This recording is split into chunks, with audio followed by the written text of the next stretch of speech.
הוא יכול לדבר כמחלות מהזמן. הגרפת שריון זאת עם הברזל?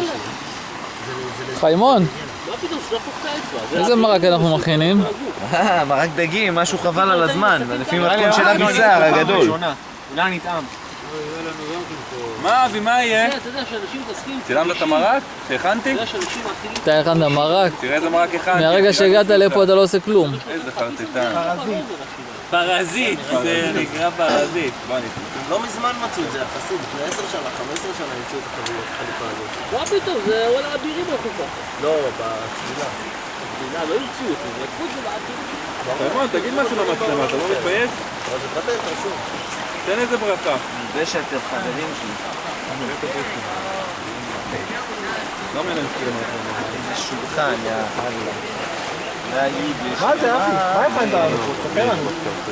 מרק דגים על הכיף כיפה. לא מרק דגים, בתוך הבקבוק הזה, אני לא מבין. גדן. זה לי... תמיד מרק כמו שיגיד גזר. ברזיליה עם מים אחי? זה לימוננה בלי לימון. אז מה יש פה? ננה עם מים.